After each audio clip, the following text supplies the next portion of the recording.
கர்த்தருடைய பரிசுத்த நாமத்திற்கு ஸ்தோத்திரம். இன்றைய நாளின் தியானத்திற்கென்று தெரிந்து கொள்ளப்பட்ட வேத வசனம் அப்போஸ்தலனாகிய பவுல் தீமோத்தேயுவுக்கு எழுதின 2ஆம் நிருபம் 2ஆம் அதிகாரம் 12ஆம் வசனம். 2 தீமோத்தேயு 2:12. அவரோடே கூட பாடுகளை சகித்தோமானால் அவரோடே கூட ஆளுகையும் செய்வோம். நாம் அவரை மறுதலித்தால் அவரும் நம்மை மறுதலிப்பார். If we suffer, we shall also reign with him. If we deny him, he also will deny us. அவரோடு நிலைத்திருந்தால் அவரோடு ஆட்சி செய்வோம். நாம் அவரை மறுதலித்தால் அவர் நம்மை மறுதலிப்பார். ஆமென். இன்றைய தியான வசனம் விசுவாசிகளுக்கான இரட்டை வாக்குறுதிகளை கொண்டது. ஒன்று நேர்மையான நிலைத்தன்மைக்காகவும், மற்றொன்று மறுதலித்ததற்குரிய எச்சரிக்கைக்காகவும். இதை குறித்து சற்று நேரம் தியானிப்போம். அவரோடே கூட பாடுகளை சகித்தோமானால் என்று சொல்லப்பட்டிருப்பதை கவனியுங்கள். இது கிறிஸ்துவுக்காக நாம் துன்பங்களை சகிப்பதை குறிப்பிடுகிறது. உலகத்தில் விசுவாசியாக வாழும்போது வரும் எதிர்ப்புகள், துன்பங்கள், நிராகரிப்பு போன்றவை இதற்குள் அடங்கும். என் நிமித்தம் உங்களை நிந்தித்து துன்பப்படுத்தி பலவித தீமையான மொழிகளையும் உங்கள் பேரில் பொய்யாய் சொல்வார்களானால் பாக்கியவான்களாய் இருப்பீர்கள். சந்தோஷப்பட்டு களிகூருங்கள், பரலோகத்தில் உங்கள் பலன் மிகுதியாய் இருக்கும். உங்களுக்கு முன்னிருந்த தீர்க்கதரிசிகளையும் அப்படியே துன்பப்படுத்தினார்களே என்று நம்முடைய ஆண்டவராகிய இயேசு கிறிஸ்து அறிவுறுத்துவதை மத்தேயு 5ஆம் அதிகாரத்தில் வாசிக்கிறோம்.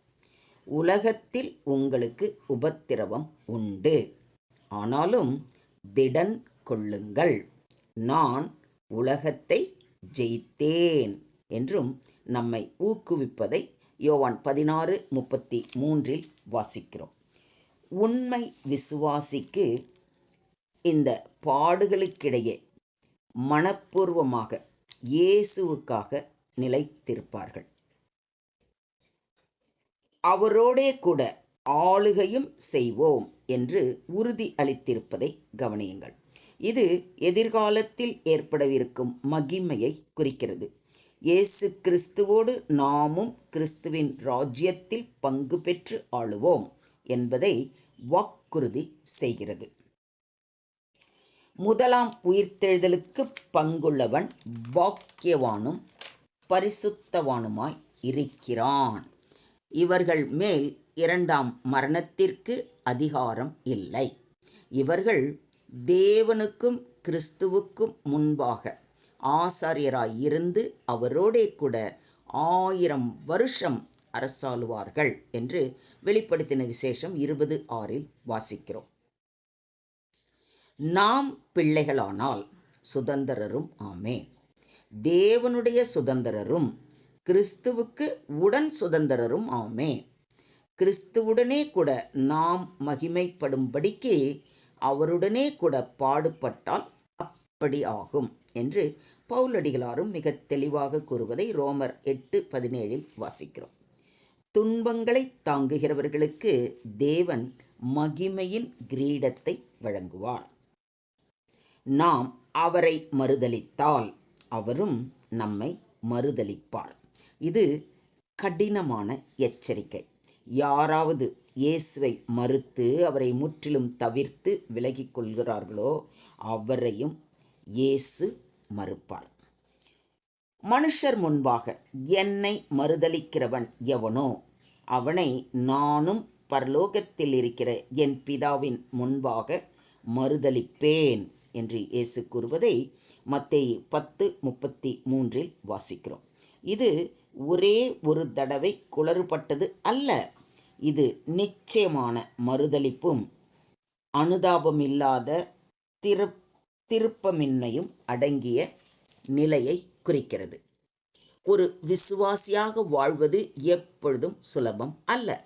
பல நேரங்களில் நாம் தவிர்க்கக்கூடிய இடர்பாடுகள், விசாரணைகள், ஊழல்கள், மரியாதையின்மை ஆகியவற்றை சந்திக்க வேண்டி இருக்கும். ஆனால் இவைகள் அனைத்தும் ஒரு நாளில் முடிவடையும்.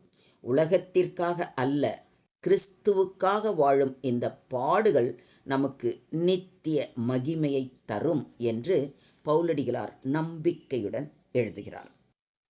மேலும் காணப்படுகிறவைகளை அல்ல, காணப்படாதவைகளை நோக்கி இருக்கிற நமக்கு அதிசீக்கிரத்தில் நீங்கும் லேசான நம்முடைய உபத்திரவம் மிகவும் அதிகமான நித்திய கன மகிமையை உண்டாக்குகிறது என்று 2 கொரிந்தியர் 4:17 மிக தெளிவாக பவுலடிகளார் கூறுவதை வாசிக்கிறோம்.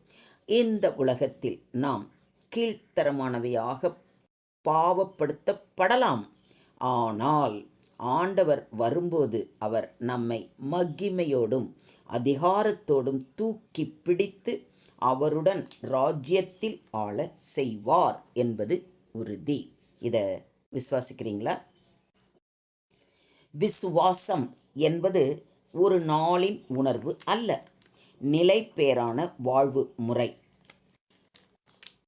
சிலர் சோதனைகளில் மயங்கி இயேசுவை மறுக்கும் நிலைக்கு செல்லலாம். இயேசுவை மறுப்பது என்பது வெறும் வார்த்தைகளால் மட்டுமல்ல, நாம் வாழும் வாழ்க்கையாலும் சாட்சியம் இல்லாத முறையினாலும் கூட அவர் மறுக்கப்படலாம். எனவே நாம் எப்படி நடந்து கொள்ள வேண்டும்? அது நமக்கு நிச்சயமாக தெரியணும் இல்லைங்களா? அதாவது துன்பங்கள் வந்தாலும் இயேசுவை பற்றிய நம்முடைய விசுவாசத்தை விட்டுவிடக்கூடாது. நாம் நம்முடைய நாவாலும் நடத்தையாலும் சாட்சியத்தாலும் அவருக்கு உண்மையாக இருக்க வேண்டும்.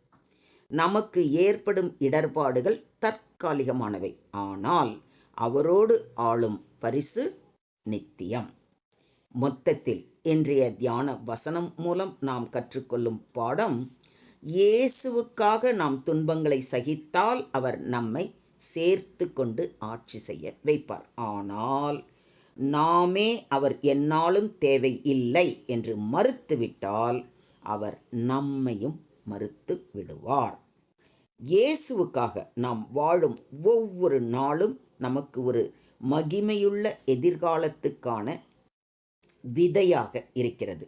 அதற்காக நாம் சோர்ந்து போகாமல், அவரை மறுக்காமல், நம்பிக்கையோடும் நீதி வாழ்க்கையோடும் நிலைத்திருக்க வேண்டும். இப்பொழுதே அவர் பாதம் அமர்ந்து ஜெபிப்போம். ஸ்தோத்திரம் ஆண்டவரே, ஸ்தோத்திரம் கர்த்தாவே, ஸ்தோத்திரம் ஸ்தோத்திரம் ஸ்தோத்திரம். எங்களை அதிகமாய் நேசிக்கிற எங்கள் அன்பின் தகப்பனே, உம்மை நன்றியோடு துதிக்கிறோம், ஸ்தோத்தரிக்கிறோம் அப்பா. உம்முடைய வார்த்தையின் மூலமாக எங்களை இன்று ஊக்கமளித்ததற்காக நன்றி செலுத்துகிறோம். உங்கள் திருச்சுடரின் வாக்குறுதி, நாங்கள் துன்பங்களை சகித்தால் உம்மோடு ஆளுகை செய்வோம் என்ற வார்த்தை எங்களை மகிழ்விக்கிறது. நாங்கள் எந்த துன்பத்திலும் உம்மோடு நிலைத்திருக்க உம்முடைய ஆவியால் எங்களை வலிமைப்படுத்தும். உம்மை எந்நாளும் மறக்காதவர்களாய், மறுதலிக்காதவர்களாய் வாழ எங்களை வழி நடத்தும். நாங்கள் உம்மோடு மகிமையாக ஆளும் நாள் வரை விசுவாசத்தில் உறுதியாக இருக்க கிருபை செய்ய வேண்டுமாறு தாழ்மையுடன் வேண்டிக்கொண்டு எங்களை முற்றிலுமாக உம்முடைய கரத்திலே தாழ்த்தி ஒப்பு கொடுக்கிறோம். நீங்க பொறுப்பெடுத்துக்கோங்க, நீங்க வழி நடத்துங்க. எல்லா துதியும், எல்லா கணமும், எல்லா மகிமையும் ஒருவருக்கே செலுத்துகிறோம். மீட்பர் இயேசுவின் மூலம் ஜெபம் கேளும் எங்கள் ஜீவனுள்ள தகப்பனே. ஆமென், ஆமென், ஆமென்.